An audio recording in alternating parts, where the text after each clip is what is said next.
जय श्री कृष्ण। आप सभी वैष्णवों का हमारे YouTube चैनल पुष्टि हृदय की नई सीरीज नव विलास नव दिवस विशेष के 12वें एपिसोड में स्वागत है। इस वीडियो में हम जल भेद ग्रंथ के बारे में संक्षिप्त में जानेंगे।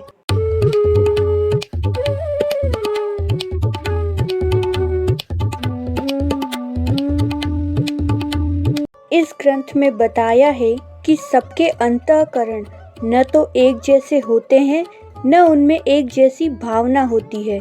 प्रत्येक मनुष्य के भाव अलग अलग होते हैं और उनका संग भी उसी प्रकार का असर करने वाला होता है। इस ग्रंथ में बताया है कि भक्ति मार्गीय पुरुष को कैसे भाव वालों का संग करना उत्तम है, कौन सा साधारण है, कौन सा कनिष्ठ है और कौन सा नुकसान देने वाला है। जिस प्रकार वेदों में जल के 20 प्रकार बताए हैं, उसी प्रकार यहाँ भावों का भी 20 प्रकारों में वर्णन किया है। इसलिए इस ग्रंथ का नाम जल भेद है। प्रत्येक प्रकार के भेद अपने आप में एक स्वतंत्र श्रेणी है। इसी तरह उनके गुण और प्रभाव भी अलग अलग हैं। अमृत समुद्र के समान भाव वाले प्रभु के दूत के समान है। प्रभु की इच्छा अनुरूप अपने मन की अनुकूलता रखने वाले ऐसे पूर्ण भगवदीय शेष जी, व्यास मुनि, हनुमान जी, जड़ भरत, नारद जी, मैत्रेय आदि है, जिनका समागम अत्यंत ही दुर्लभ है। परंतु इस प्रकार के भाव वालों का संग भाग्योदय से हो तो उनके वचनामृत सुनने वालों के अंतःकरण में उत्तम परिणाम करके पूर्ण फल देने वाले होते हैं। प्रभु शरणागत की रक्षण करने वाले हैं। ऐसे भाव वालों का संग यदि किया जाए तो वह संसार के ताप को नष्ट करता है और निडर बनाता है। निम्न भाव वालों का संग साधारण रीति से भावों में वृद्धि करता है। साधन आदि प्रकारों से 9 प्रकार की भक्ति से पूर्ण प्रेम वाले अनेक जन्मों से जिनके भाव में वृद्धि हुई है, ऐसे महापुरुषों का यदि संग किया जाए तो भक्ति निरंतर बढ़ती ही रहती है। भगवत शास्त्र में तत्पर पंडितों का संग भी भाव का पोषण करता है। इसी प्रकार शुद्ध पात्र में लिए हुए जल के समान भाव वाले शुद्ध संस्कार वाले हो तो वे भी भाव के पोषण करता होते हैं। अल्प भक्ति और अल्प श्रवण वालों का संग सुनने वालों के मन को संदिग्ध बनाने वाला होता है, अतः यह हानिकारक है। किसी क्षेत्र में नहर के जल के समान अपेक्षा वाला, पसीने के जल के समान देह दमन करने वाले, शुष्क ज्ञानी, खारे समुद्र जैसे भाव वाले, इन सभी का संग भक्ति मार्गीय को हानि पहुंचाने वाला है। मायावादियों का संग सर्व भाव को नाश करने वाला है। जल भेद ग्रंथ का भावार्थ इस प्रकार से है। नमस्कृत्य हरिं वक्ष्ये तद्गुणानां विभेदकान् भावान् विंशतिधा भिन्नान् सर्वसंदेहवारकान्। श्री हरि को नमस्कार करके श्री हरि के गुणों को अलग अलग बताने वाले और 20 प्रकार से अलग अलग फल, साधन आदि के सब संदेहों को दूर करने वाले ऐसे जीवों के भावों को मैं कहूँगा। गुण भेदास्तु तावन्तो यावन्तो ही जले मता। तैत्तिरीय संहिता में जितने भेद जल के माने गए हैं, उतने ही श्री हरि के भक्तों के गुणों के भेद हैं। गायका कूप संकाशा गंधर्वा इति विश्रुता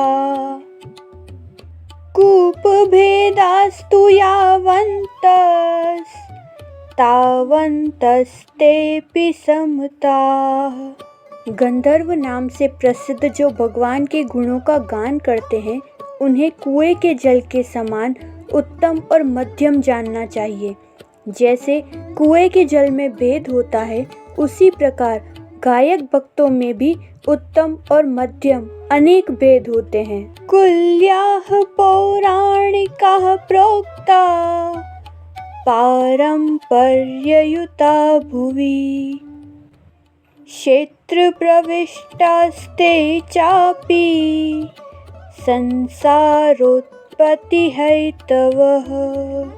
जिस प्रकार नहर का जल स्थान पान आदि के उपयोग में आता है, वैसे ही पौराणिकों के भाव का भी हरि भक्ति में उपयोग होता है। परंतु वह नहर का जल यदि खेत में प्रवेश करता है तो उससे धान आदि उत्पन्न होता है। उसी प्रकार यदि पौराणिक एवं गंधर्व स्त्री शरीर आदि में आसक्त हो जाए तो केवल अहंता ममतात्मक संसार की उत्पत्ति के कारण बन जाते हैं। वेश्यादि सहिता मता गायका गर्त संयुता जलार्थमेव गतार्थस्तु नीचा गानोपजीविनः। जो गायक वैश्या आदि को साथ में रखकर मदोन्मत्त होकर भगवान के गुणों को गाते हैं, वे गायक गड्ढे के जल के समान हैं। जो धर्म आदि से नीचे हैं, वे झूठे जल को इकट्ठा करने के लिए बनाए गए गड्ढे के जल के समान है। उनका उपयोग तो दूर, उस जल को तो कोई स्पर्श भी नहीं करता। हृदास्तु पंडिताः प्रोक्ता भगवच्छास्त्र तत्पराः संदेहवारकास्तत्र सुदा गंभीर मानसा। भागवत गीता आदि शास्त्रों में तत्पर ऐसे शास्त्रीय ज्ञान वाले पंडित तो हृदय के जल के समान होते हैं।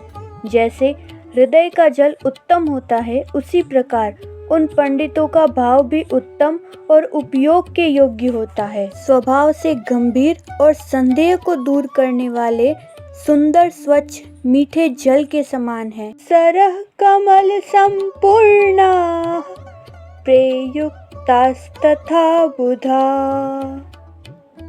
अल्पश्रुताः प्रेमयुक्ता वैशंता परिकीर्तिता। भगवत प्रेम से युक्त तथा भगवत शास्त्र में तत्पर जो पंडित थे, वे सरोवर में कमल से पूर्ण जल के समान है। जिस प्रकार वह जल सुगंध से पूर्ण होता है, उसी प्रकार उन पंडितों का भाव भी प्रेम युक्त होता है।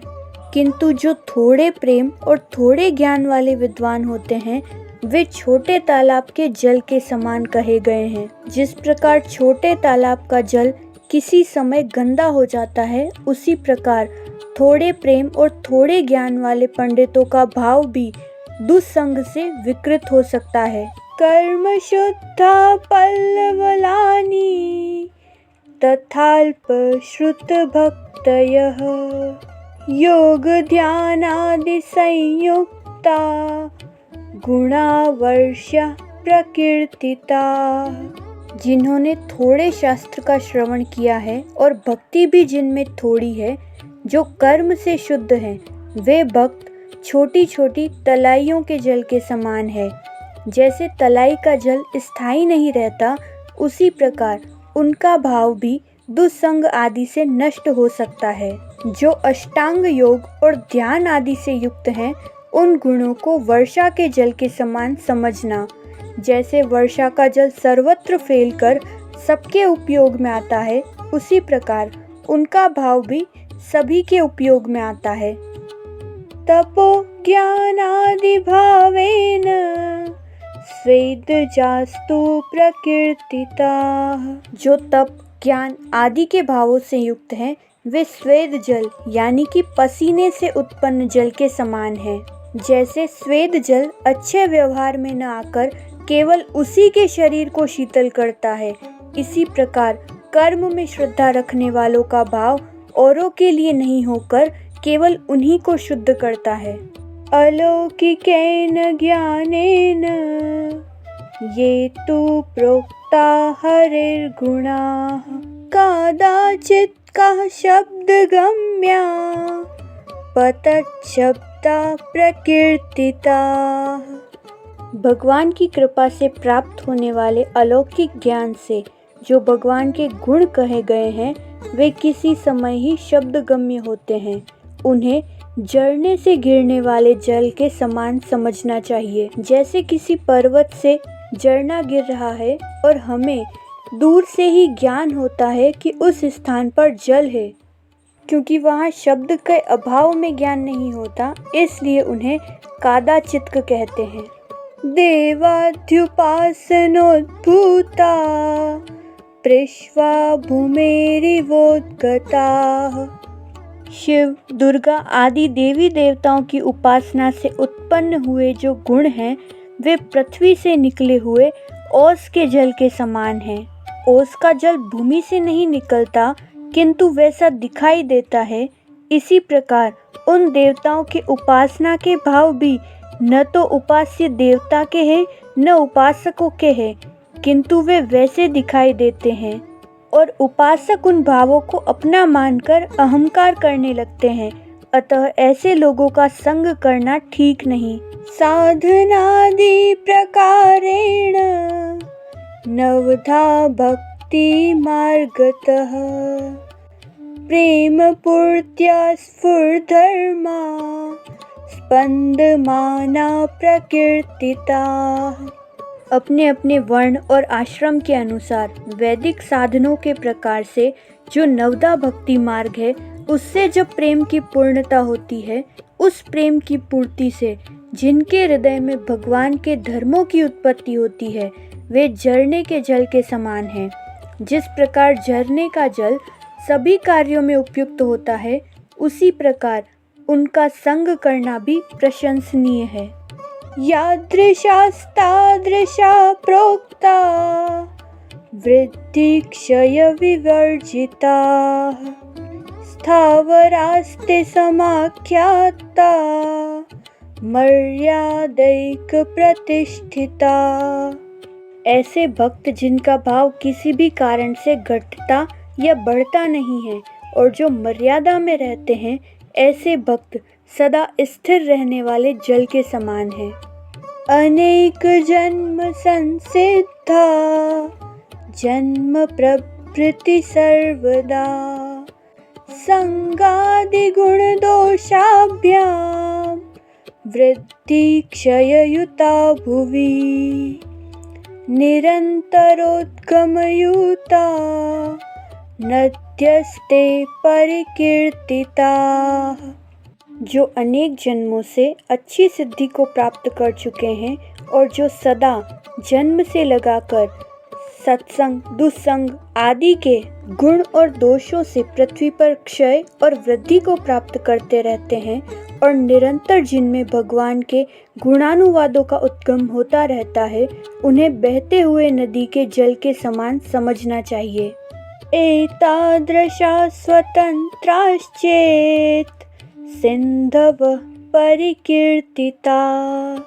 पूर्व में बताए गए स्वतंत्र गुण जिनमें होते हैं, वे महानदी सिंधु के जल के समान है। पूर्णा भगवदीया ये शेष व्यासाग्निमारुता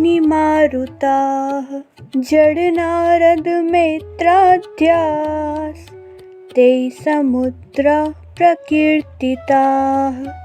शेष जी जो भगवान के गुणों का गान करते रहते हैं और शैया आदि के भाव से भगवान की आराधना करते हैं। व्यास जी जो निरंतर भगवान के धर्मों का ही निरूपण करते रहते हैं।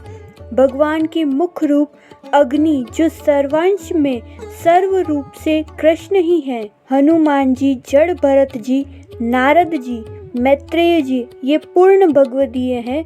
इन्हें समुद्र के जल के समान समझना चाहिए।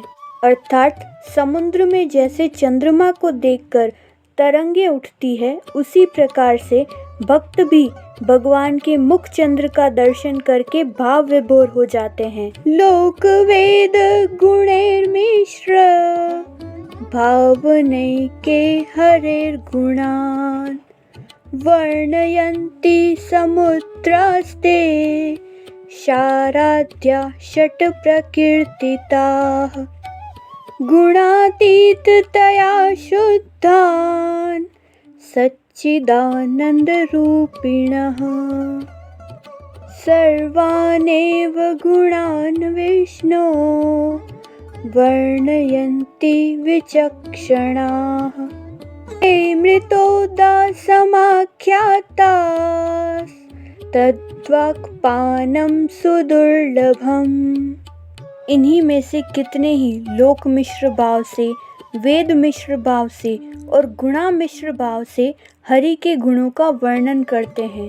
क्रमशः क्षर, दधिमंडोद, सुरोद, क्षीरोद, घृतोद, इक्षुरसोद इन 6 समुद्रों के जल के समान कहे गए हैं। परंतु जो अत्यंत बुद्धिमान भक्त हैं वे सत्व आदि सब गुणों से अतीत रूप से शुद्ध सच्चिदानंद रूप श्री विष्णु के सभी गुणों का वर्णन करते हैं। वे अमृत समुद्र के जल के समान कहे गए हैं। उनकी अमृत वाणी का पान करना तो बहुत ही दुर्लभ है। तादृशानां क्वचित् वाक्यं दूतानामिव वर्णितम् अजामिलाकर्णवद् बिंदुपानं प्रकीर्तितम्। विष्णु दूतों के वाक्य की तरह जिनका कहीं वर्णन है और अजामिल के सुनने की तरह जिनका कहीं श्रवण है, ऐसे भक्तों के वाक्य कहीं कहीं मिलते हैं। अतः वे बिंदु जलपान के समान कहे गए हैं। रागा ज्ञानादि भावानां सर्वथा नाशनं यदा तदा लेहनमित्युक्तं स्वानंदोद्गम कारणम। जब संसार के स्नेह का, अज्ञान का तथा काम क्रोध आदि को उत्पन्न करने वाले भावों का सब प्रकार से नाश कर देता है, उस श्रवण को लेहन जल कहा गया है, क्योंकि ऐसा श्रवण अपने अंदर आनंद के उद्गम का कारण होता है। उद्धृतोत्कवत् सर्वे पतितोदकवत् तथा उक्तातिरिक्त वाक्यानि फलं चापि तथात्मनः। अमृत तुल्य से अतिरिक्त जितने वाक्य हैं अथवा उनके कहने वाले वक्ता हैं, वे पात्र से निकाले हुए जल के समान हैं अथवा भूमि में पड़े हुए जल के समान हैं। जिस प्रकार किसी अशुद्ध पात्र से निकाला हुआ जल भी उसी प्रकार अशुद्ध होता है, उसी प्रकार ऐसे वाक्यों का फल भी वैसा ही होता है। इति जीवेन्द्रिय गता नाना भावं गता भुवि रूपतः फलतश्चैव गुणा विष्णुर्निरूपिताः। जिस प्रकार रूप से, फल से पृथ्वी के ऊपर जल के अनेक अनेक भाव प्राप्त हो गए हैं, उसी प्रकार से जीव में इंद्रियों से श्री विष्णु के गुणों के अनेक अनेक भाव प्राप्त हुए हैं।